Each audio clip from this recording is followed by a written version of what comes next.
Assalamualaikum warahmatullahi wabarakatuh. So hari ini kita akan kongsikan dengan anda semua mengenai seorang insan yang sangat hebat. Siapakah itu? Ialah Khalifah Islam terakhir di waktu kemunduran Islam di Empayar Turki Uthmaniyah. Dan apakah kata-kata yang baginda katakan di saat terakhir pemerintahan baginda? Abdul Hamid Han II atau biasa dikenali dengan nama Sultan Abdul Hamid II merupakan salah satu sultan besar yang pernah dimiliki oleh Kesultanan Uthmaniyah pada waktu ketika dahulu. Dan kalau kita selalu dengar lah awal-awal semasa kejayaan Turki Uthmaniyah, kita biasa sangat dengan nama Sultan Muhammad Al-Fatih, Sultan Sulaiman Al-Qanuni. Maka di akhir kemunduran umat Islam Turki Uthmaniyah, Sultan Abdul Hamid II lah yang menjadi sultan besar yang terakhir, kerana selepas baginda tidak ada lagi sultan yang disegani oleh umat Islam. Sultan Abdul Hamid II ni merupakan putera kepada Sultan Abdul Majid, dan semenjak usia baginda 7 tahun lagi, baginda sudah kehilangan seorang ibu. Baginda dilahirkan di Istanbul pada tahun 1842. Baginda seorang yang sangat mahir dalam memainkan pedang dan menembak menggunakan pistol. Mahirlah dalam menggunakan senjata dan sangat suka bersyair dalam bahasa Turki. Beliau menguasai 3 bahasa, iaitu Turki, Arab dan Persia, dan mempelajari pelbagai ilmu seperti ilmu sejarah, ilmu sastra dan ilmu-ilmu tasawuf.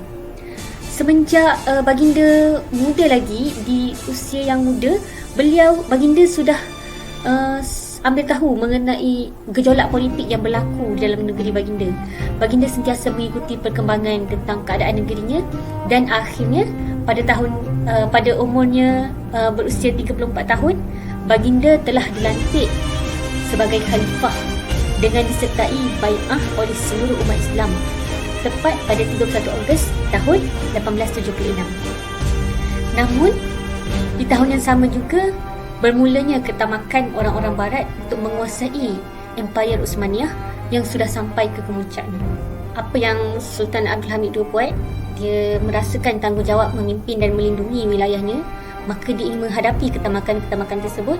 Maka beliau berusaha untuk menjalin hubungan dengan kekuatan-kekuatan dunia yang muncul pada waktu itu.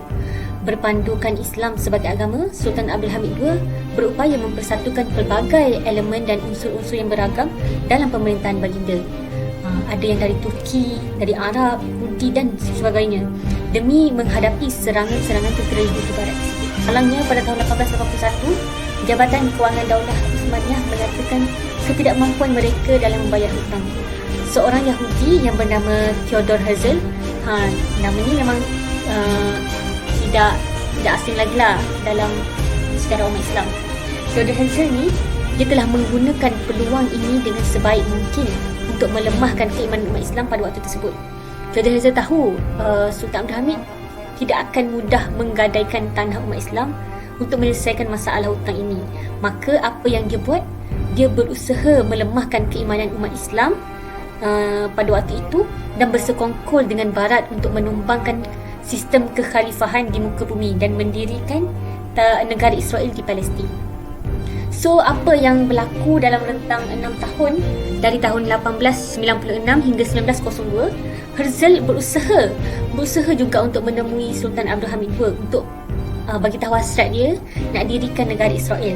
Namun berkat kecintaan khalifah kita terhadap Islam dan umat Islam yang begitu kuat, baginda sentiasa mematahkan pergerakan Herzl dan menolak mentah-mentah setiap tawaran yang ditawarkan oleh Barat terhadap baginda.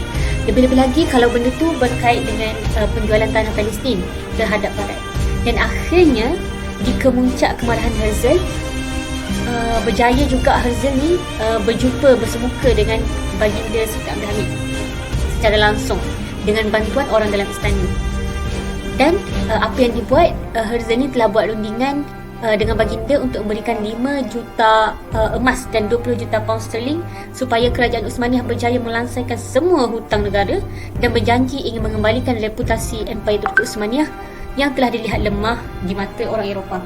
Dan dengan balasan, dia ingin meminta untuk kembali ke Al-Quds atau dikenali sebagai Baitul Maqdis. Dan jika diizinkan, maka akan diberi lagi 800,000 emas dan 2 juta pound sterling setiap tahun kepada kerajaan Turki Uthmaniyah. Namun apa yang raja kita cakap, tanpa ragu dan tegas, Sultan Abdul Hamid menjawab, "Jangan kamu melangkah jauh dalam masalah ini, kerana sejengkal pun tanah ini tak akan aku berikan, kerana ia bukan milikku melainkan milik umat Islam. Untuk mendapatkan tanah itu, mereka yang terdahulu sebelum kami telah bersimbah darah mengorbankan jiwa mereka, dan jika tanah ini berpisah dengan kami, maka kami pun harus melepaskannya dengan darah dan jiwa kami. Sedikit pun aku tidak akan berikannya. Ingatlah baik-baik, selama aku hidup, sejengkal pun tanah itu tidak akan aku berikan, dan selama itu keinginan kalian untuk berdirinya negara Israel hanya akan menjadi mimpi belaka." Dan dalam satu waktu yang lain, Sultan Abdul Hamid II juga pernah mengatakan, "Beritahu si Yahudi-Yahudi yang tidak beradab itu bahawa hutang-hutang pemerintah Uthmaniyah bukanlah sesuatu yang ingin dipermalukan. Perancis juga memiliki hutang-hutang dan tidak memberikan kesan apa pun. Baitul Maqdis menjadi sebahagian dari bumi Islam ketika Umar bin Al-Khattab mengambil kota itu, dan aku tidak akan sekali-kali menghina diriku dalam sejarah dengan menjual bumi suci ini kepada Yahudi, dan tidak akan menodai tanggungjawab dan amanah yang diberikan oleh umat kepadaku. Biarlah Yahudi-Yahudi itu menyimpang wang mereka, umat Islam tidak akan bersembunyi di dalam kota yang dibangun dengan wang musuh-musuh Islam." Hingga ke kemuncaknya pada tanggal 27 April 1909, Sultan Abdul Hamid terpaksa melepaskan baju kekhalifahannya dan sebagai pemimpin tertinggi Kesultanan Uthmaniyah. Apa yang berlaku setelah peristiwa tersebut? Baginda dan 38 orang yang lain termasuk keluarga baginda telah diasingkan di satu kota Yunani yang sebahagian besarnya adalah penduduk Yahudi, iaitu Salonika. Dan selama Perang Dunia Pertama berlangsung, baginda telah dipindahkan ke istana di daerah Uskudar, tempat di mana baginda menghabiskan hari-hari terakhir baginda. Dan akhirnya pada tanggal 10 Februari 1918, Sultan Abdul Hamid bin Sultan Abdul Majid wafat pada usia 76 tahun. Dan pemakaman jenazah baginda telah diiringi oleh hampir keseluruhan rakyat Istanbul pada waktu itu. Dan akhirnya Kesultanan Turki Uthmaniyah runtuh, dan Islam yang pernah berjaya di Afrika, di Eropah dan sebahagian Asia dan pernah menguasai 2/3 dunia telah hancur dalam tatanan dunia baru pada 3 Mac 1924. Sultan Abdul Hamid II meninggal tanpa dapat menyaksikan keruntuhan institusi negara khilafah, di mana ia merupakan sesuatu perkara yang paling dipertahankan oleh baginda dan ingin dihindari di zaman pemerintahannya. Sejak saat itu, umat Islam tidak lagi berada di bawah naungan khilafah dan tercerai-berai menjadi lebih daripada 50 negara. Akhirnya, umat Islam telah kehilangan seorang bapa yang